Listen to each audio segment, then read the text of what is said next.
Hi everyone, appreciate you joining me again here this morning. Wanted to share just a few things as we approach week number 5. Nothing in particularly special about week number 5, except for that it's another great week to get together with everybody and study the scriptures and support one another. However, I'll tie this in with the skill, the tip that I'd like to share with you, and that is every week, and especially as the group gets underway and gets going, I like to evaluate how the group is doing. Are they building relationships? Are they spending enough time in the scriptures? Where are we at in the life of the group?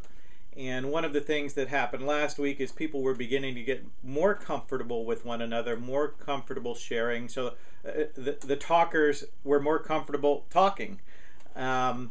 The study actually went fairly long. It was good to talk about it. They brought up a lot of good questions that we discussed, but we only had 5 or 7 minutes for sharing of prayer requests and for praying for one another. And as you can imagine, that's just not enough time. So one of the things that I like to do at times to lend importance to different aspects of the meeting is to move them toward or at the very beginning of the meeting. So what I will do this time is I'm going to have a short icebreaker, and that's just to get us comfortable talking, get the meeting started, but it's going to be very short, and you see it there in regard to about how long I want to take with that, maybe 10 minutes. And then we're going to have sharing and prayer next. Obviously, the order of a growth group is not set in Scripture, and we're free to kind of establish what we believe will work best. And what we do first is prioritized in our minds and in making sure we get it done. So because that's been pushed last week and even the week before, I'm going to prioritize it, and we're going to spend some time, plenty of time, so people, even those who haven't contributed before, feel like they have time, and we will give them the time. And we believe it's what they have going on in their life is important enough that we are going to take the time to listen and to be able to pray for them about that, even if that takes some extra time. So that's the concept here. That's what we're going to do, and then we're going to take some time praying conversationally for the requests that have been brought up. Also, I encourage you to write down the prayer requests if you haven't. Email them to everybody if possible. That's what you really ought to be doing, or have somebody else do that for you. But we are going to be prioritizing the sharing and prayer, and that's what I do at times to try to balance the group out so it stays balanced in its purposes. In regard to the study, what I've done is I've taken one of the scriptures that Mike has used in his message. It seems to be so great in my mind, and we're just going to look at it in a little more detail.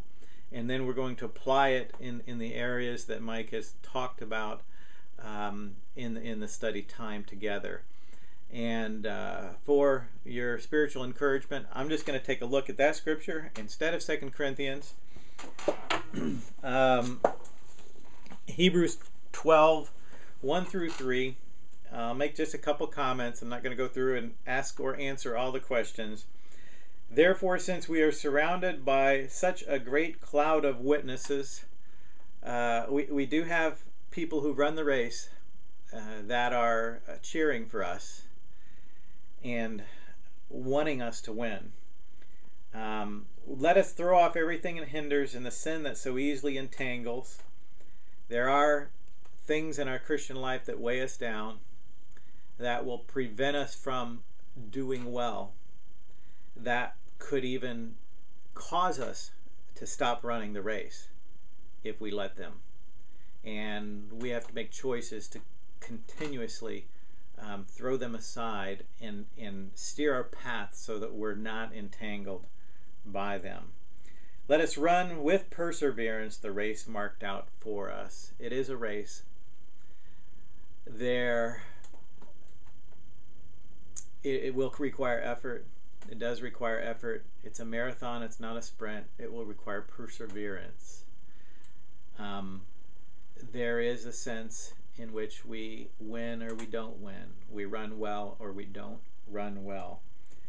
Let us fix our eyes on Jesus, the author and perfecter of our faith, who for the joy set before him endured the cross, scorning its shame, and sat down at the right hand of the throne of God. Consider him who endured such opposition from sinful men, so that you will not grow weary and lose heart. And of course, the opposite of perseverance is growing weary and losing heart. We're to look to Jesus, who in a sense is the lead runner, who is their very best, and we're to keep our eyes on him, who he has run the race before us. The race is marked out for us. There are boundaries, there are guidelines. The scriptures tell us how we're to live and what we're to do. And it's almost as if it's even marked out for us individually, where to go and what to do.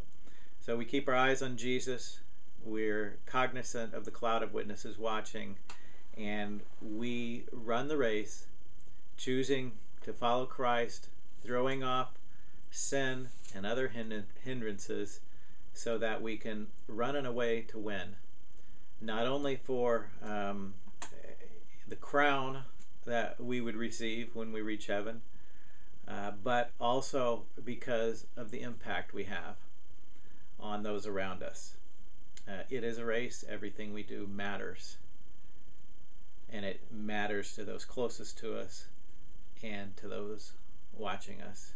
So let's run the race with joy and with perseverance, and keep at it, and God is smiling.